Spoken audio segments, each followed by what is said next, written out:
Bonjour les amis et bienvenue dans cette nouvelle chaîne, voilà, toute neuve, et on va inaugurer cette chaîne avec ce tout nouveau programme aussi, qui est tout neuf, nota bene, donc sur du gaming historique, voilà, et je suis en compagnie de mes deux larrons qui font absolument n'importe quoi devant moi. Donc on a Montezuma de la chaîne Linguisticae, donc il peut faire coucou en donnant un coup de hache ou je sais pas quoi, voilà, aïe, merci, voilà, ça va pas la tête, je pense un autre. Oh, on va pas commencer, hein. Les rouges. Où ça? Où derrière? Des rouges. Et on a Dari qui part au front juste devant et qui tient l'émission Temps Mort, donc qui est une émission qui est mort. Voilà. Non, c'est Monté qui est mort. Moi, c'est Monté qui est mort. Ah, voilà.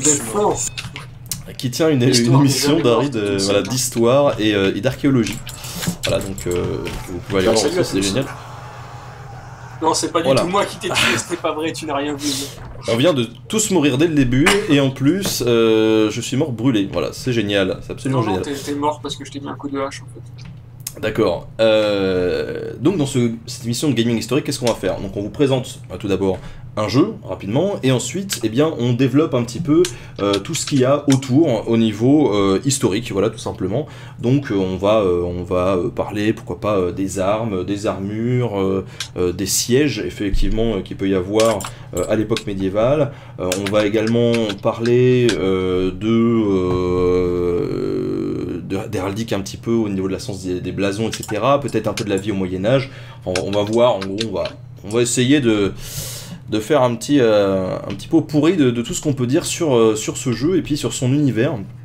Alors vous voyez, donc là on est dans un grand château, etc. Donc Chivalry c'est c'est quoi les amis, Chivalry? Tiens, allez.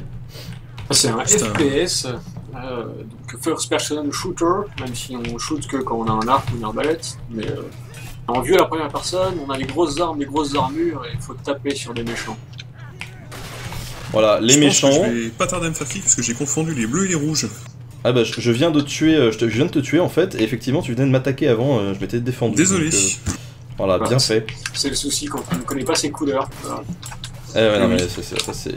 Hop là, oh mon dieu, je viens de me faire tuer. Ah donc c'est un FPS où on se bat contre les autres, il y a plein de modes de jeu, il y a de la mêlée générale qui est absolument du gros n'importe quoi, des duels, des matchs à mort en équipe, et comme là en fait, des matchs à objectif, où on va pouvoir par exemple attaquer un château, ou faire le siège d'un château, etc. Donc c'est pas mal. Voilà, et là on vient de... On vient de finir une partie, voilà, et où on se fait massacrer. Notre roi est mort, on se fait massacrer, je suis au corps à corps, mon dieu, je vais mourir. Et voilà, je suis mort, j'ai perdu mon bras. Un jeu assez sanglant, il faut bien le dire. On reste chez les bleus du coup. Un jeu, oui, plein de sang et plein de cris. Plein de cris, est-ce qu'on peut crier? Est-ce que je peux crier? Là non, je peux pas. Donc là on va bouger de map, et donc je vous propose pour ce tout premier épisode de partir principalement sur tout ce qui est armes. On va essayer d'expliquer un petit peu quelles sont les armes, mais aussi quelles sont d'un point de vue historique, leur histoire, leur atout, et comment ça se passait un petit peu à l'époque. Voilà, donc on a dit qu'on prend les bleus, c'est ça? Ouais, on va prendre les bleus. On va prendre les bleus. Et on va s'amuser sur les bleus si on veut bien rejoindre. Voilà, on va prendre les Agathiens. Et on va commencer avec un petit conquérant, voilà. Vous êtes bien là? Ouais, tout à fait. On est bien tous ensemble. Oh, c'est magnifique. Alors, c'est qui a la hache à deux mains? C'est moi. C'est Dari et j'ai la Vouge. Voilà. Et non pas la Vosges. Parce qu'en fait, il faut savoir que cette émission, c'est la deuxième fois qu'on la tourne, tout simplement parce que avant j'avais oublié d'activer l'enregistrement de mon son. Donc on a parlé pendant une demi-heure dans le vide. Voilà. Et tout à l'heure, j'avais confondu la Vouge avec les Vosges. Et je suis mort, le premier personne à mourir, c'est moi. Voilà, tu es en train de... Voilà, tu es tombé des escaliers, lamentablement. Alors chers amis, voilà, ce que je tiens dans les mains, c'est une épée, voilà, à deux mains, a priori ça se voit, c'est une épée. Et qu'est-ce qu'on peut dire sur l'épée? Alors il faut savoir que j'ai un petit fichier en fait à côté de moi, hein, au cas où, un petit pense-bête, au cas où j'oublie, oh je me fais attaquer, oh toi tu vas mourir, il fallait, non voilà, prochaine fois j'arrêterai de le menacer. Alors les épées, à la base, c'est réservé à une certaine étiquette à la chevalerie, puisque en fait les paysans, ils n'ont pas vraiment le droit d'avoir chevalier, parce que chevalier, il y a tout un process, il faut se faire anoblir, etc., machin, il y a toute une symbolique autour de l'épée, et donc c'est vraiment les chevaliers seulement qui peuvent emporter. Ce qui est clair, c'est que si... il n'y a qu'eux qui peuvent emporter aussi, c'est comme je le disais, il y a toute une symbolique, et une symbolique aussi chrétienne. Alors, j'en discutais tout à l'heure avec Dari, qui me disait que d'un point de vue archéologie, on n'en est pas bien sûr, parce que tu me disais, Dari, les archéologues ont tendance à avoir des croix partout, c'est ça? Bah ouais, en fait, c'est que la croix, c'est un symbole que tu retrouves assez facilement, enfin, c'est le motif que tu vas retrouver très fréquemment, que ce soit sur des bijoux, sur des stèles, sur tout ça, et il faut pas voir un symbole chrétien dès qu'on voit une croix, et ça veut pas dire que chaque croix n'est pas quelque chose de chrétien non plus, donc c'est aussi marrant. Mais en tout cas, là, a priori pour l'épée, il y avait quand même un symbole chrétien très fort, puisque l'épée, si c'est une forme de croix, hein, tout simplement, c'est pas pour rien, c'est parce que justement pour symboliser aussi la chrétienté, donc la garde, elle sert quand même à pouvoir se protéger contre des coups, mais a priori, cette arme c'est aussi un outil au service de la foi chrétienne, qui peut non seulement permettre aux porteurs de l'arme de se défendre et d'assurer sa protection, mais aussi qui permet bien tout simplement de permettre aux ennemis d'accéder au paradis. Voilà, parce que un ennemi, par exemple un musulman, eh bien quand on le tue, on l'absout de ses péchés avec l'outil divin qu'est l'épée, et on lui permet d'accéder au paradis, parce qu'on est gentil, voilà, il faut le dire. C'est une bonne manière de se déresponsabiliser un petit peu de la mort qu'on est en train de commettre. C'est ça se voit qu'on est des gentils là. Je sais pas trop si on est des gentils. Moi, tu vois, je me balade, donc accorder le salut aux personnes que je vais aussi ne m'intéresse pas. Voilà, donc je viens de me faire défoncer, c'est magnifique. Ce qui est à noter, du coup, c'est que il y a pas mal de légendes qui entourent la fabrication d'épées. On a notamment les fameuses épées vikings, les Ulfberts, qui sont extrêmement connues. Sur YouTube, vous pourrez trouver plein de documentaires, et même sur internet plein d'articles là-dessus. C'est des épées qui étaient forgées en acier de Damas, donc de l'acier très très dur.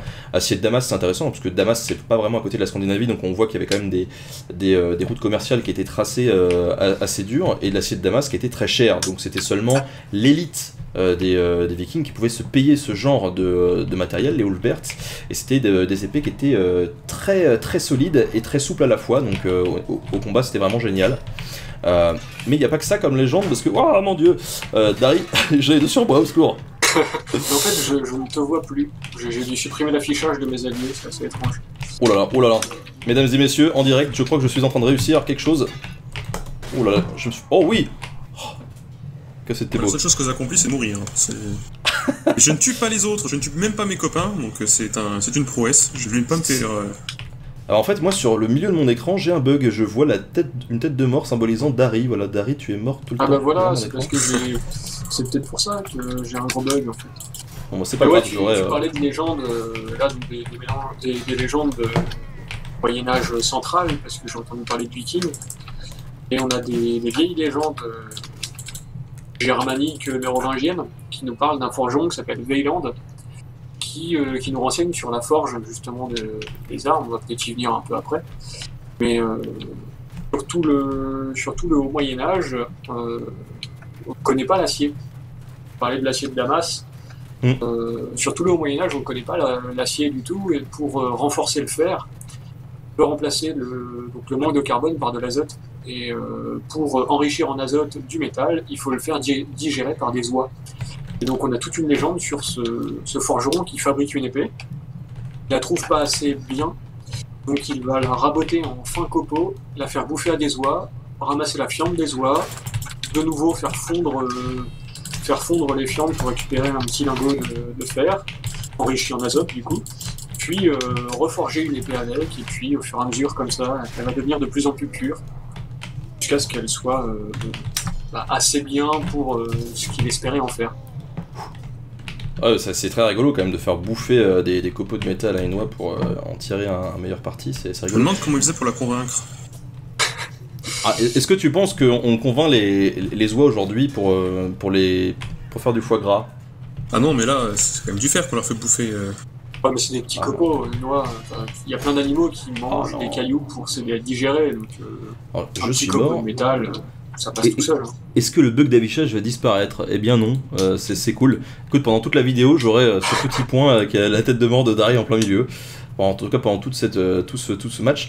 En tout cas, ce qui est important de souligner aussi, c'est le fait que on a souvent cette image très romancée dans les films du forgeron qui est tout seul à forger son arme pour le chevalier du coin, et voilà, avec une musique épique, et puis le mec transpire et il fait son épée et c'est magnifique. En général, c'est assez faux en fait comme manière de voir, puisque déjà les forgerons ils étaient pas tout seuls, même dans les petites forges ils étaient plusieurs. Oula, il y a quelqu'un qui a une flèche dans la tête là, on dirait. Ah mais c'est vrai que c'est des rouges. J'aurais pu les tuer en plus. Oh bah, je suis mort. J'ai rien compris. En tout cas ils étaient plusieurs et même si alors tous les chevaliers n'avaient pas la même épée parce que c'était très local comme production, on avait quand même des productions dans la forge qui pouvaient parfois être un peu industrielles. Et du coup, quand une épée était forgée, elle était jamais forgée d'un seul tenant par un seul forgeron. En général, il y en a un qui se chargeait des pommeaux, un de la garde, un de la lame, etc. Et en fait, en bout de chaîne, entre guillemets, on assemblait tout ça d'un seul coup pour faire les épées. Voilà, c'était pour la petite anecdote autour de l'épée, parce que c'est vrai que c'est intéressant de préciser que la forge, c'est pas spécialement ce qu'on voit dans les films. Voilà. Donc comme vous avez pu le voir, là, je me bats depuis tout à l'heure. Ce qui est intéressant dans Chevalerie aussi, c'est que on a... déjà, on meurt, voilà, comme moi à l'instant, mais... on a surtout plusieurs mouvements qui nous permettent de voir ce qui était possible à l'époque. On a des coups d'épée, donc des stocks, donc des coups vraiment où on essaye de piquer l'adversaire. On a des coups de taille, des coups latéraux, voilà. Et on a également des coups de, je sais plus comment je fais pour le faire. Attends. Touche à ta molette. Voilà, c'était de l'autre côté de la molette. C'est très simple. Que je touche à ma molette, voilà. Des coups, du coup, verticaux pour essayer d'atteindre la tête de l'adversaire. Voilà, et là je montre mes muscles et je cours. Du coup, on va peut-être parler d'une autre arme. Parce que l'épée, c'est quand même, bon, c'est réservé, comme je le disais, à une certaine frange de la société, et c'est pas ce qui est le plus répandu non plus à une certaine période. Donc là, on va prendre une hache pour la suite. Et la hache, ce qui est hyper intéressant, alors cette hache là vous allez voir, c'est une grosse hache à deux mains, c'est pas forcément le genre de hache qui était utilisé sur le champ de bataille, hein. Là c'est vraiment pour le fun, c'était des haches qui étaient beaucoup plus petites, par les vikings aussi d'ailleurs, mais la hache, comme pratiquement toutes les armes au Moyen-Âge, c'est un dérivé d'outils agricoles, simplement parce que au début par exemple la hache servait à couper du bois, on s'est dit voilà que ça pouvait couper des jambes, des bras, des têtes, donc on a commencé à l'utiliser sur des champs de bataille, et surtout on a commencé à optimiser... Oula, je vais te tuer, oh bah tant pis. Surtout on a commencé à optimiser tout ça pour que ça fasse plus de dégâts. Donc par exemple on a rajouté des petits crochets en fait sur les haches. Ça permettait par exemple il est vraiment joli lui, il n'a pas une armure très historique, mais ça permettait par exemple d'accrocher le bouclier ennemi pour le tirer et enlever la protection. Ça permettait aussi, pourquoi pas, de choper l'ennemi par le cou pour le ramener vers soi et essayer de le faire tomber, voilà. Donc c'est assez intéressant en fait de voir que toutes ces armes, en fait, tous ces outils agricoles se sont transformés progressivement en armes. Je sais pas si d'ailleurs j'avais dit quelque chose de plus là-dessus, non, j'avais rien dit là-dessus, mais par contre j'avais dit des choses sur le fléau d'armes que je pourrais utiliser quand je vais mourir en fait, parce que là... Ah non, je peux pas. Même les épées, hein, en outils agricoles, si on regarde les vieilles armes mérovingiennes, carolingiennes, ouais. Les scramasax, qui sont des espèces de machettes médiévales. La plupart des scramasax qu'on retrouve sont vraiment usés parce qu'ils ont été utilisés pour les travaux des champs, quoi. Et c'est pas une usure due au combat, c'est vraiment une usure travail de guerre. D'accord. Et ben là, le fléau, c'est pareil. À la base, le fléau, c'est un... Ah, mon Dieu, au secours! Oh, secours! En plus, j'ai l'impression que c'est toi qui m'attaques à chaque fois parce que c'est en plein milieu de l'écran. Ah, je suis désolé. Je sens problème du curseur sur mon écran avec le tien. Ah ouais? J'ai un point vert.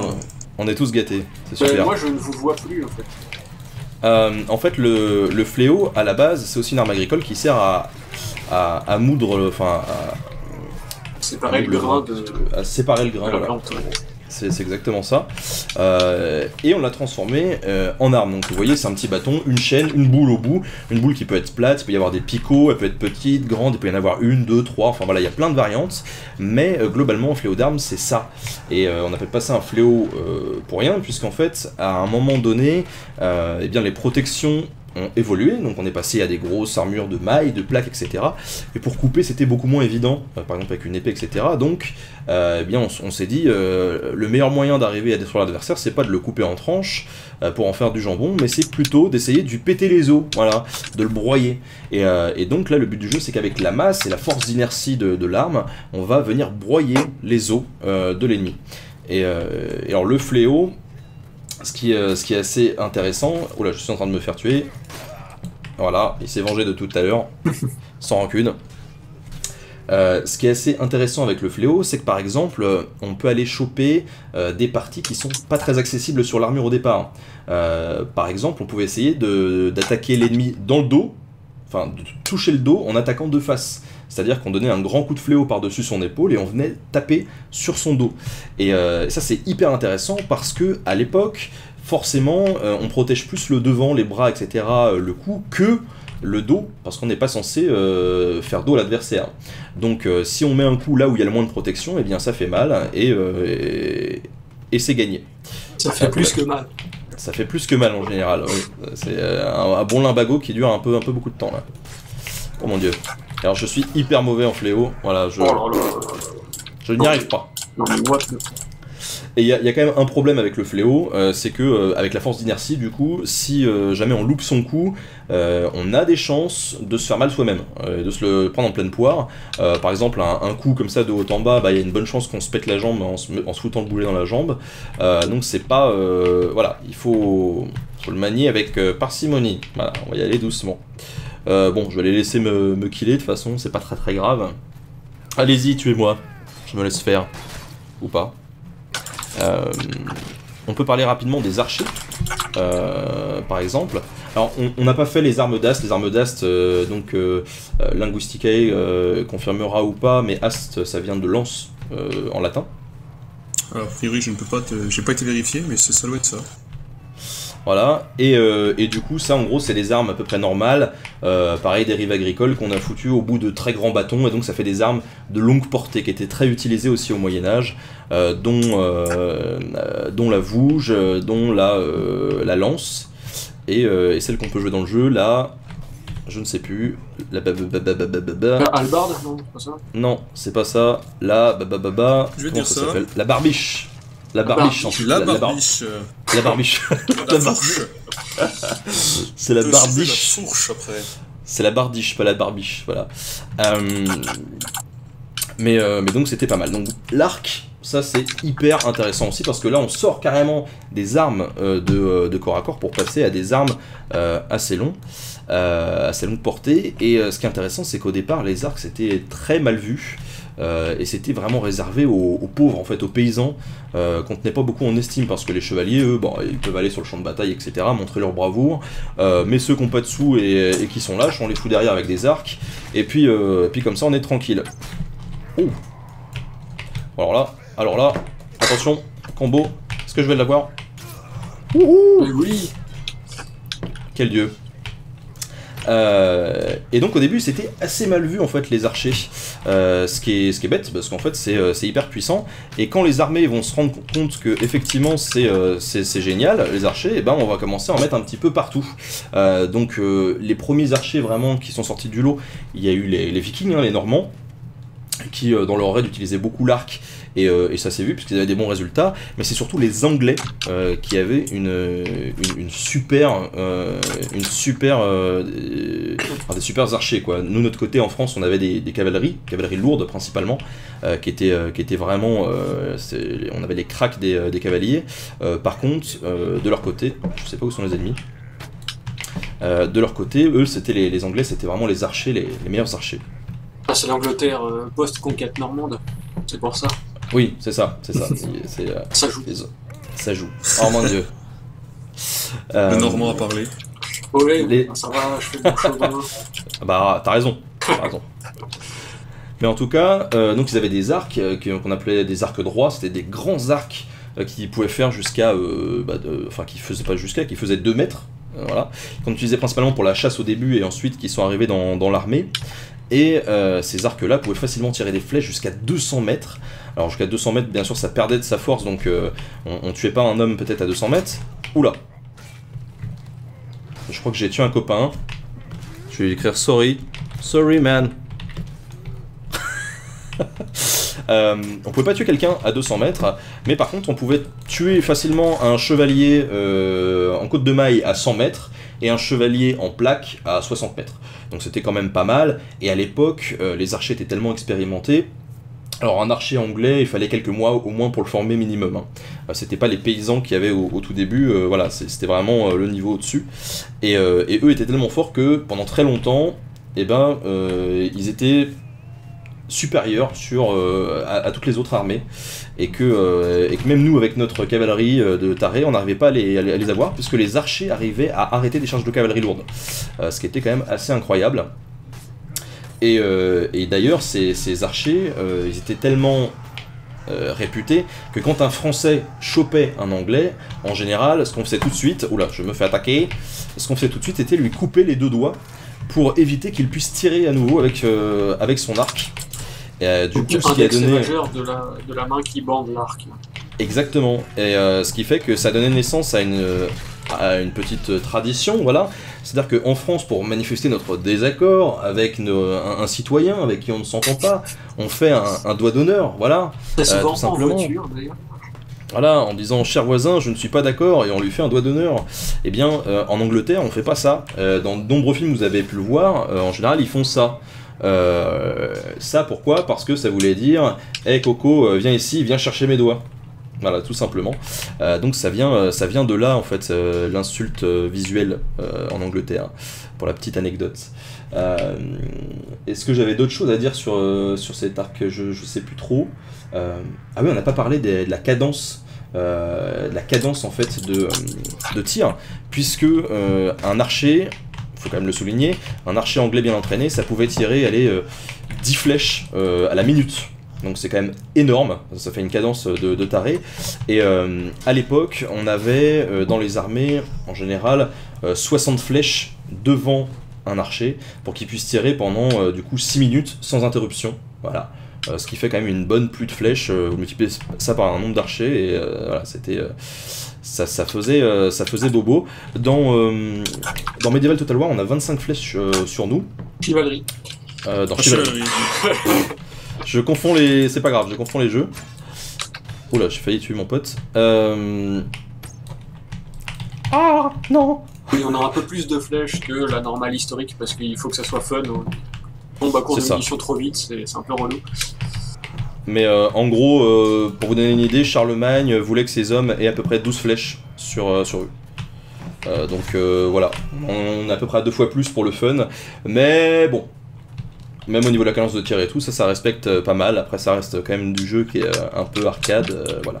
Ce qu'il faut savoir, c'est que les vieilles armées un peu pauvres, elles foutaient les flèches comme ça par terre, hein, devant les archers, donc ils mettaient parfois un peu plus de temps à les ramasser. Mais dans les archers professionnels anglaises, par exemple, on avait des gens qui plantaient les flèches devant les archers, comme ça les archers pouvaient tirer, prendre la flèche, ça allait beaucoup plus vite. C'était quand même beaucoup mieux.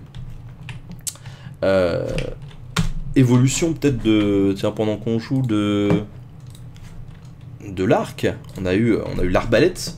Tiens, je vais essayer de me faire tuer pour vous montrer l'arbalète. L'arbalète, donc je savais pas trop au début, mais qui ne date pas du Moyen-Âge en fait. Je sais pas si vous le saviez, les camarades. Plus ou moins, oui. Ouais, parce que ça date de l'Antiquité. Alors c'est toi, Dari, je crois, qui disait que on avait aussi de très grosses arbalètes. Ouais, chez les Romains, dans l'armée romaine, ouais, c'était plus utilisé en arme de siège, mais bon, après on est tombé dans une période un petit peu obscure, on a oublié pas mal de techniques antiques, mais ouais, on avait quelques arbalètes en Orient principalement. On a retrouvé quelques traces d'arbalètes sur des peintures murales, si je ne dis pas de bêtises. D'accord. Mais en tout cas, moi ce que j'avais lu, c'est que durant l'Antiquité, enfin aujourd'hui pour les cordes, en fait, que ce soit d'arc ou d'arbalète, on a du nylon. À l'époque, ils n'en avaient pas. Et du coup, ce qu'ils utilisaient principalement, c'était soit des tendons d'animaux, parce que c'est assez souple, etc., soit des cheveux de femmes. Donc je l'ai relu avant l'épisode, parce que ça me paraissait un peu trop gros pour être vrai, mais si.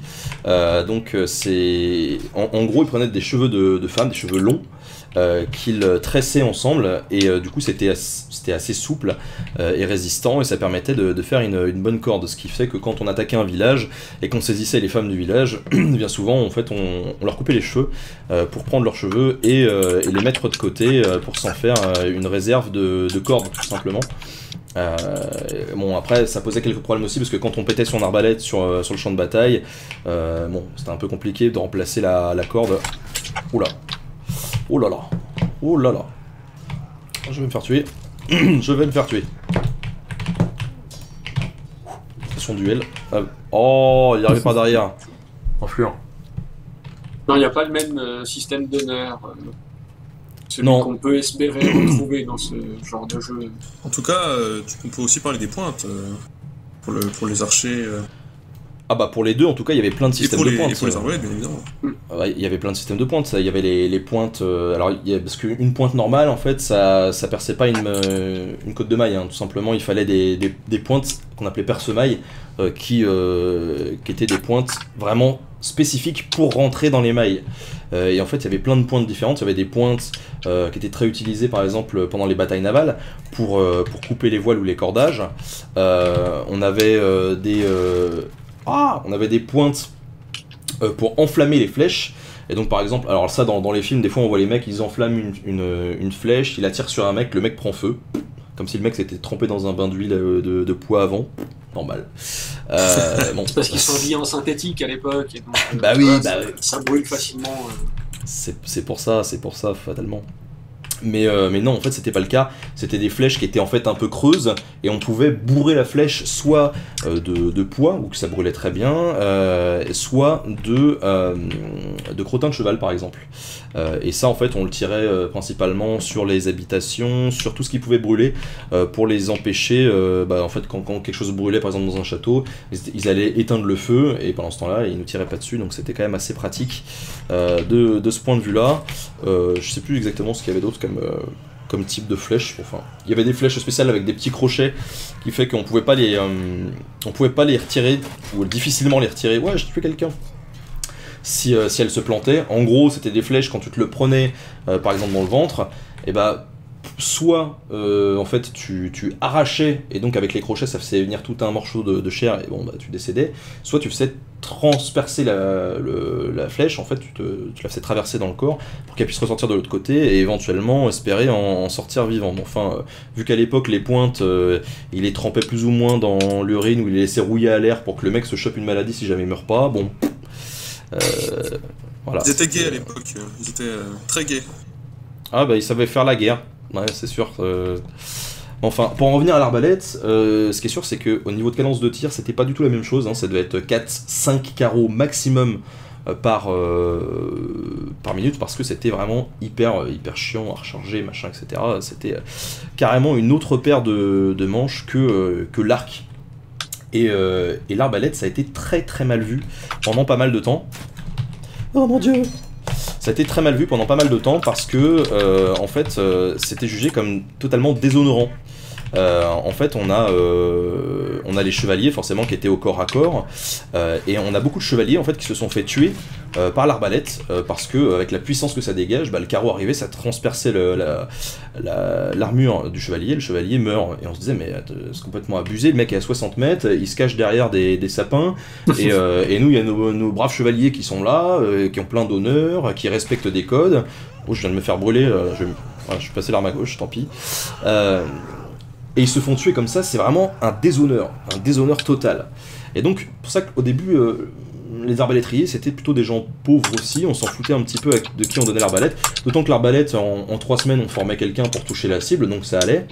Mais c'était très déshonorant. Et du coup, il y a, alors je l'ai noté, je crois quelque part, dans mes notes, ça doit être en 1139, c'est ça. En 1139, le pape interdit l'arbalète.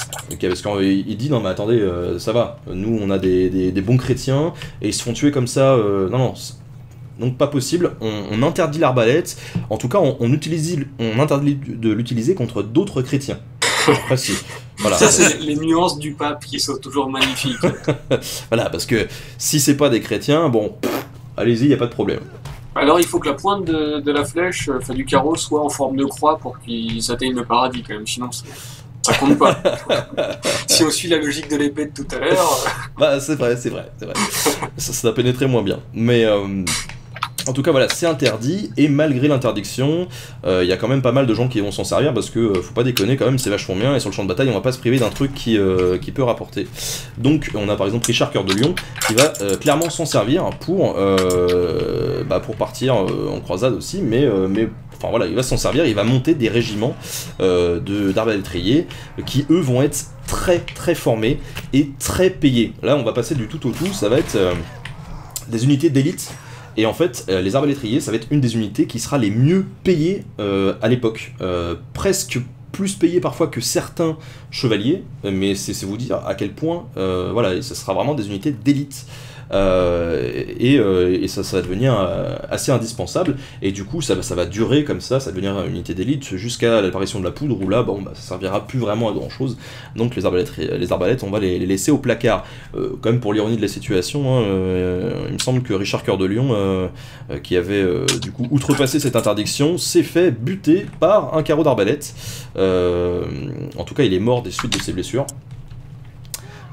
Donc voilà, c'était sûrement la justice divine, je pense. Ça doit être ça, oui, j'imagine. Bon, les amis, si ça vous dit, on va en rester là pour ce premier épisode. On a fait les armes principales du jeu. Et puis, on se donne rendez-vous pour un prochain épisode où, je sais pas, on va parler d'autres trucs sur l'univers de chevalerie et puis sur tout ce qu'il y a autour. Voilà, je finis sur cette magnifique arme d'ast qui me tranche la tête. Allez, on vous dit à tout à l'heure. Salut.